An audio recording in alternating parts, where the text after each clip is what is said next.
welcome back. You are still tuned in to Talk the Ting with Kim. And you know this happens every Friday at 7 p.m. And this happens within Funtastic Fridays, which happens every Friday. And all the Friday them winning name Friday. Don't ask me no question, I can't explain it.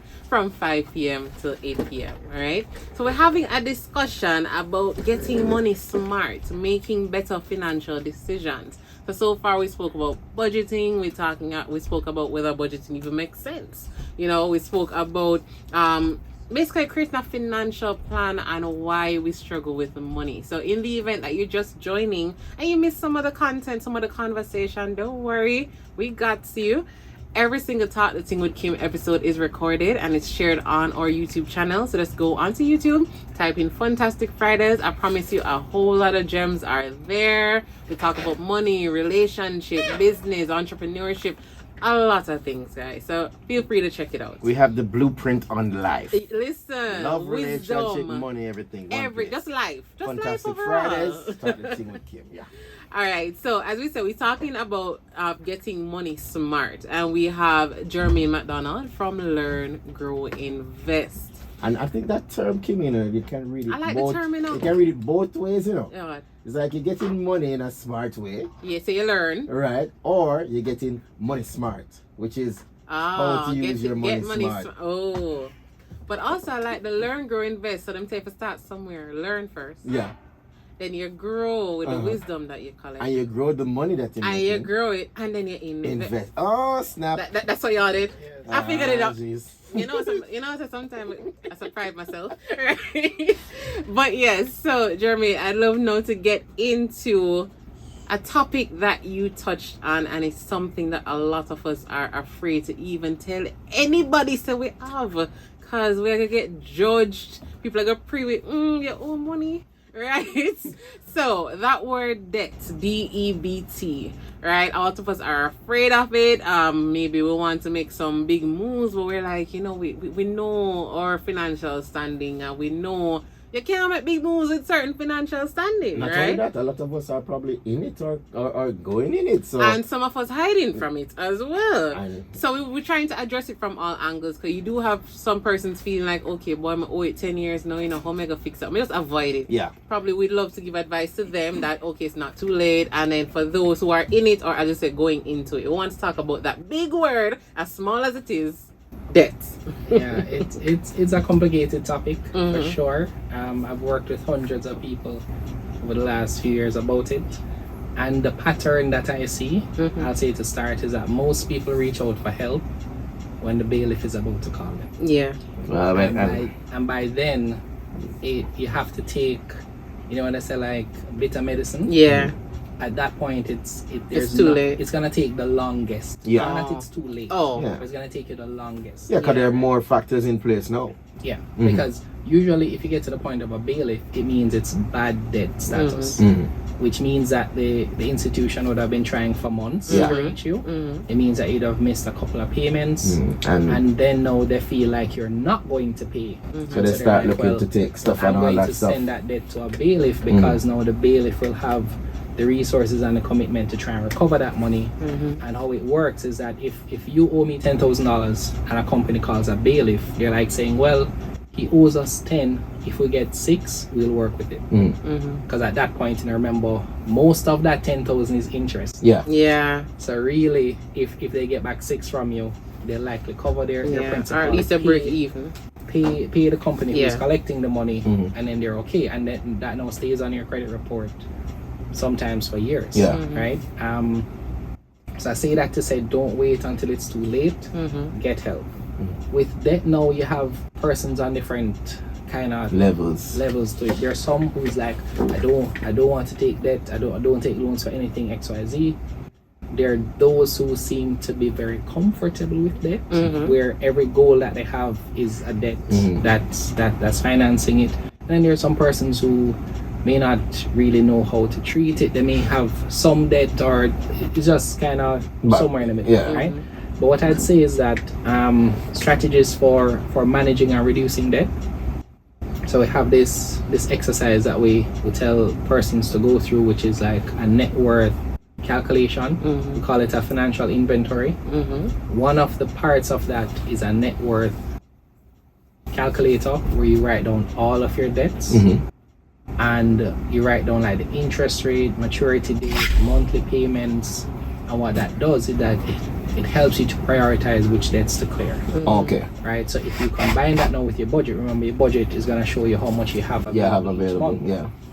So if you have 3 loans, let's say you have a personal loan, credit card debt, and a car loan. And a car loan. It may be that the highest interest rate is the credit card. So it may make sense for you to prioritize clearing that debt. Yeah. Right? What persons aren't aware of is that most institutions, when they lend you money, they have some amount of provision for you to miss a payment or two. Right. And what I mean by that is you can reach out and say, well, I just lost my job. I'm struggling this month. Just recently I helped somebody to get a month break from his financial institution because he was just having a hard time, a bad few months. So he got 1 month break, which was enough for him to kind of, recalibrate. Right? So you want to now see which debt is costing you the most money, which is usually the one with the higher interest rate. Then after you find a plan now to tackle that one, and then you can just work on the other. But it's really about managing cash flow, right? Because usually we take on debt because we don't have enough cash, and usually we don't have enough because we don't budget. Right. So you see how they're connected to each other. Right? So the thing that we do first when you're in debt, you have to take control of your spending, meaning you can't get into more debt.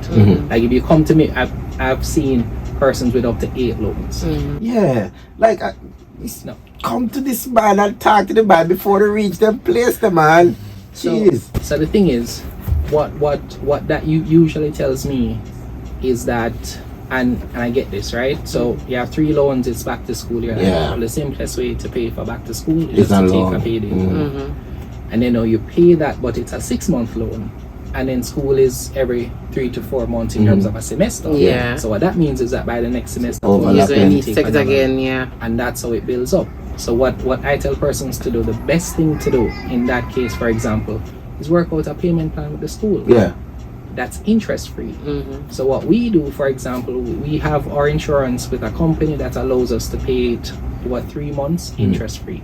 So I don't have to find $80,000 for our insurance one time. That will mean that I don't have to take a loan to pay it. And Mr. McDonald, most of these persons don't even check about these options.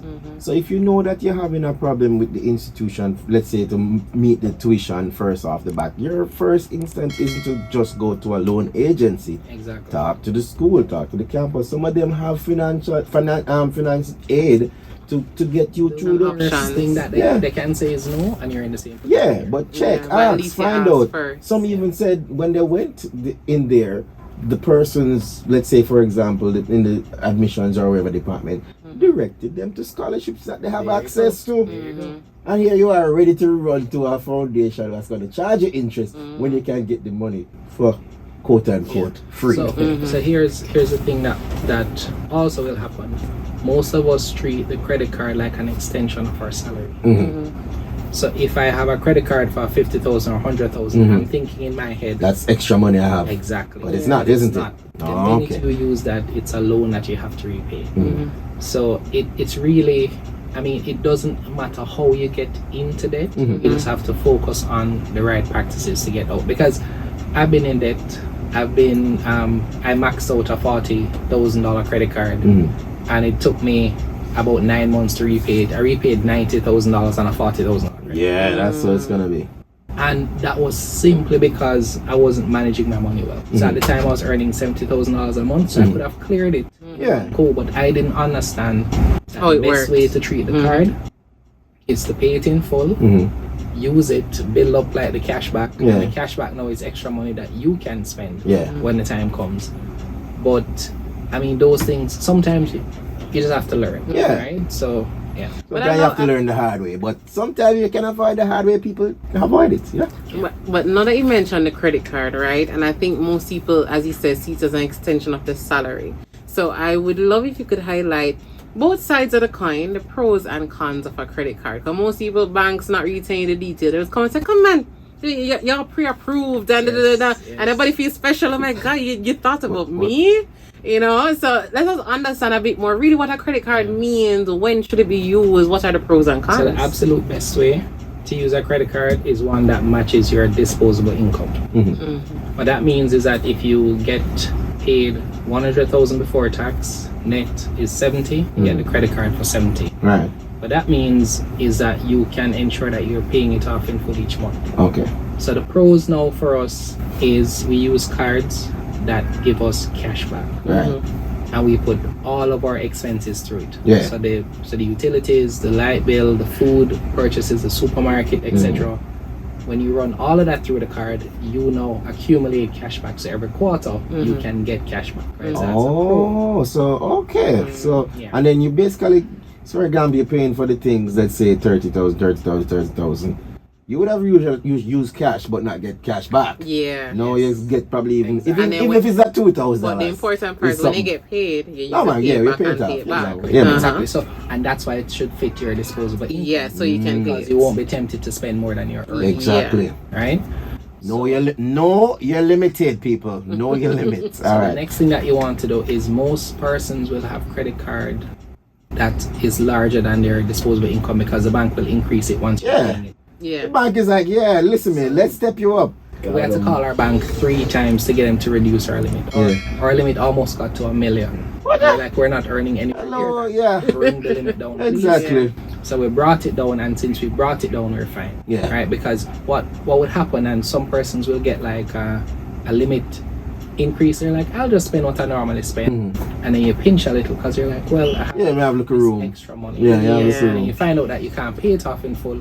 And that's when it extends to the bank next month, and it adds up. So the con now is that if you can't pay it in full each month, you're gonna start incurring interest, right? Because it will tell you that minimum amount that you're supposed to pay.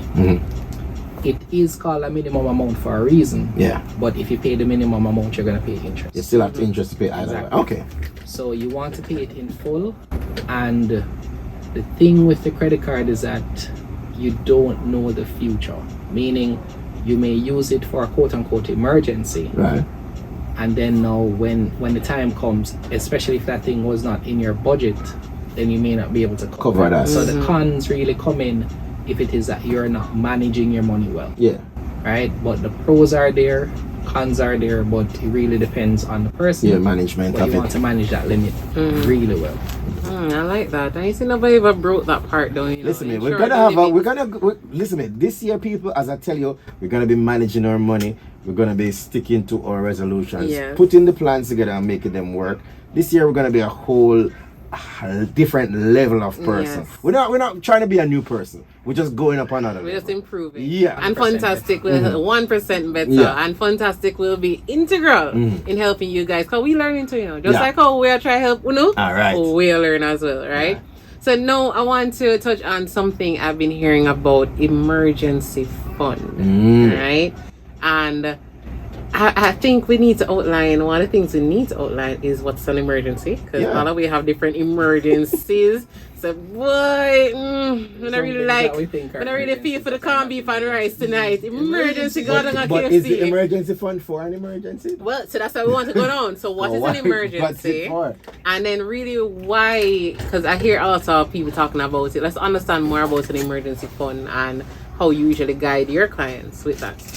So an emergency fund is interesting because I think that it is something that, well, as a concept says, it's an emergency fund. Not everything is an emergency. And we actually encourage persons to define what an emergency is. And what I mean by that is, if anything happens with the car, then you can't go to work, that may qualify as an emergency.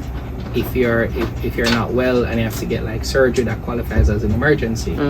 But wanting to buy something, that's not an emergency, right? So you usually have an emergency fund for either a case where you may lose your income or a situation where some illness or something very abrupt happens that you did not plan for.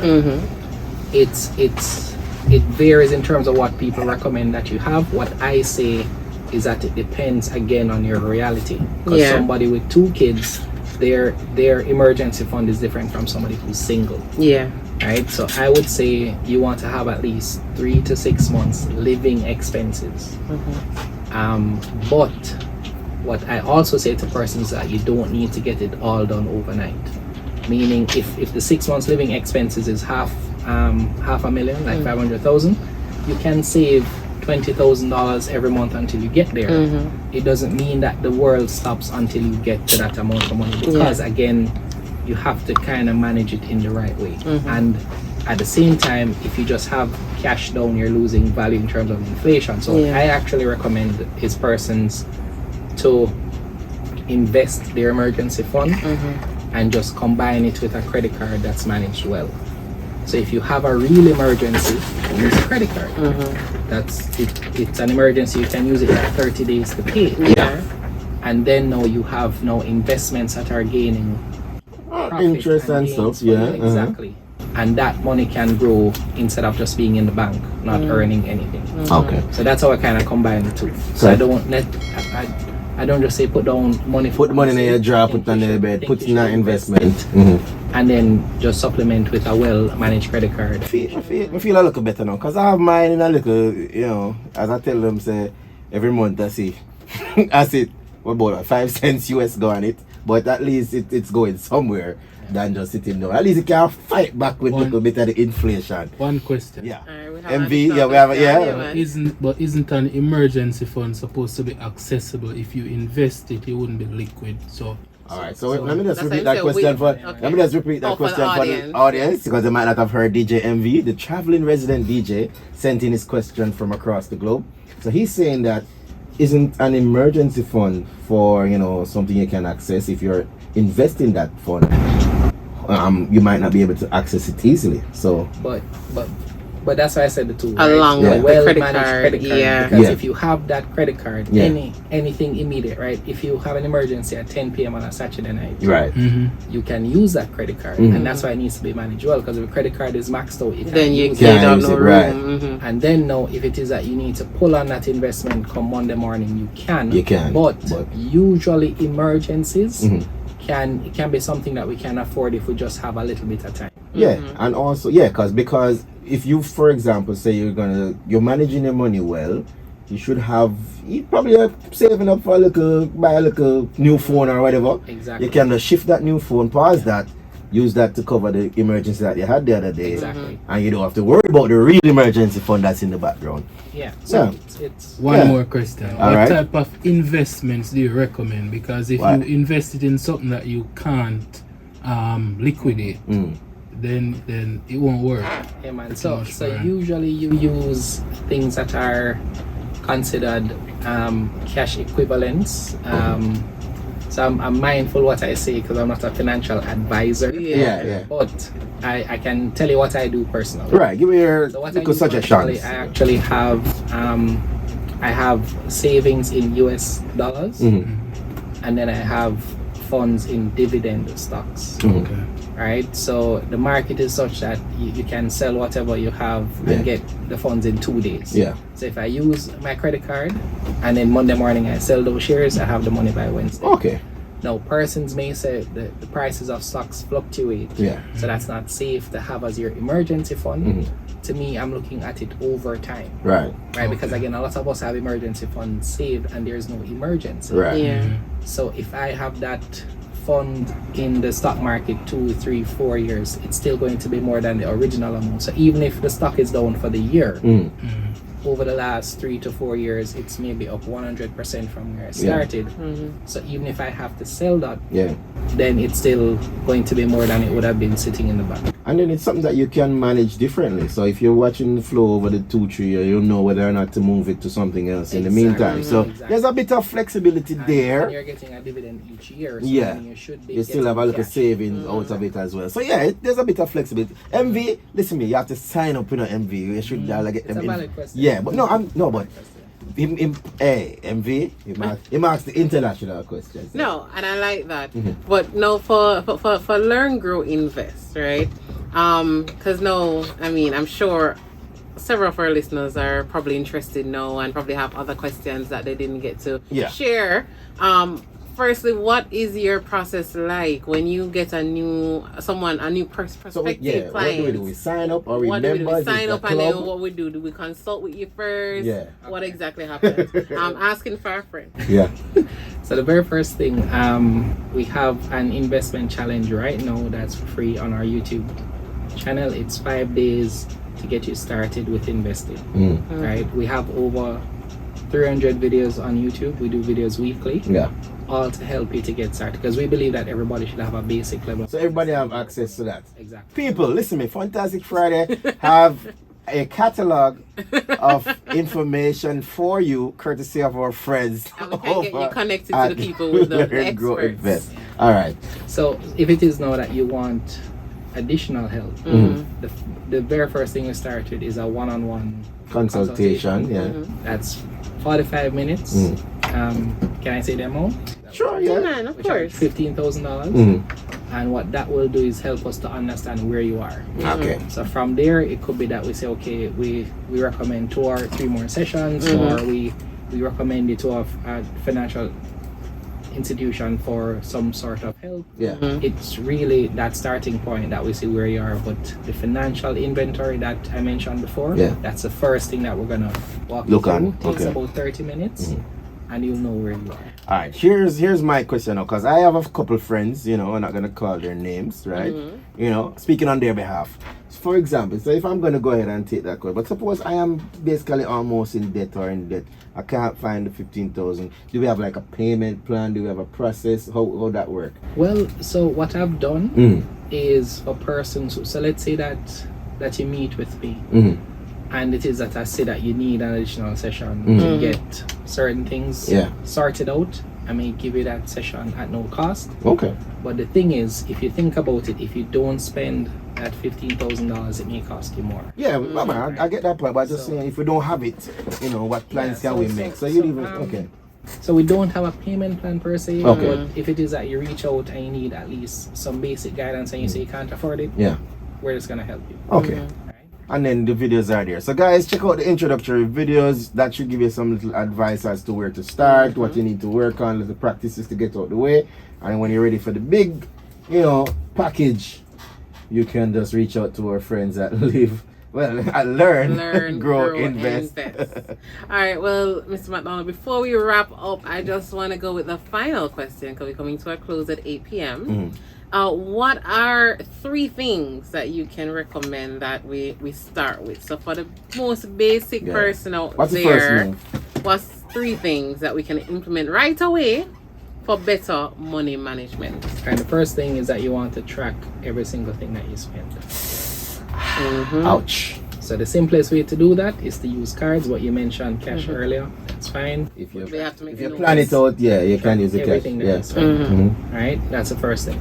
The next thing that you want to do is figure out how to create a gap or a margin between what you earn and what you spend. Ensure that what you spend is down here and what you earn is above that. All right. And then the third thing is that you have to start investing. The younger you are, the more aggressive you can invest. The older you are, you can be a little bit more conservative, but you cannot build wealth without investing. And there's no way that you can just be okay when you get to retirement with just a job. None of us get paid that well. Right. So we have to invest to be able to keep up. Alright, since we've started investing in 2017, we've made maybe close to 1,000% or more on your investment. So that has helped us to clear the debt that you had and the gap as well. Exactly. Right. So we have new debt now, like mortgages and stuff like that. But it's ones that we have control. Right. And you planned it out. It wasn't just you got up and did it. And then there are certain debts, as I explained to you, that these are good suitable debts, or as I said, good debt. Like a home, because most persons would actually see an ownership coming in the long run. Cars iffy, but most a car is not it's a liability. Right. So you look on the different things and where you want to put your money. Yeah. Oh, I love that. And where can we find you on social media? So just search Learn, Grow, Invest. 3 separate words, not one word. Learn, Grow, Invest. You can search for Jermaine or Renee McDonald. And yeah, we're on all platforms, and we'll answer every single message that we get. All right. Well, they answered our message, people. And Definitely. anybody you want to big up before we? My wife. Here we go. Because without her, we would not be here in terms of our finances. Yeah. Hopefully, we get to talk about that, but we had to work together to get out of debt. This one, I mean, we have a minute left, or 2 minutes left now. But I explained I've seen it actually happening out there in most relationships. Sometimes at the man, I make the relationship feel money-wise, and then sometimes at the woman, you really have to get somebody that you can work with. Have a balance out. Best financial decision that you can make is who you marry. Wow. See the people? that was poetic. In Jamaica, most of us don't get married so quickly. So best financial decision you can make, people out there, are who you take up and who you're there with. True. Okay. See there? All right. I've always said that person can make or break exactly. you. Literally. All right. So I have to say thank you for being a part of this discussion. Trust me, we're going to hear more from him, the gems, the information, the wealth and knowledge. We appreciate it. Thanks for taking time out. Learn, grow, invest, big up on yourself. Go check them out on all socials. Go check out the YouTube channel. Learn what you can learn. Cause guess this is the last year we are waiting on January payday. We're not doing it again next year. Listen, by next year we're gonna have at least 1, 2, or probably 3 months. And we're like, oh my God. Cause we are going to practice. Hold on, January 25th passed? Yeah. Really? It's like you guys waiting on January? Like, I would lend you, but no, it's in my investments. Exactly. People, tune in next week. We're going to be having our Valentine's Day special. Valentine is coming. We're going to be having our winner date session. We're going to announce our couples prize giveaway as well for a photo shoot with Fresh Concepts JA.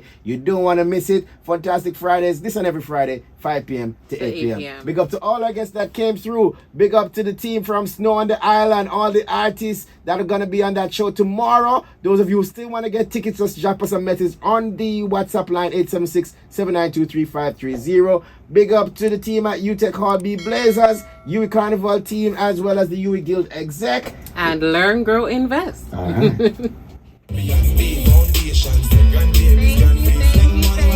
Thank you.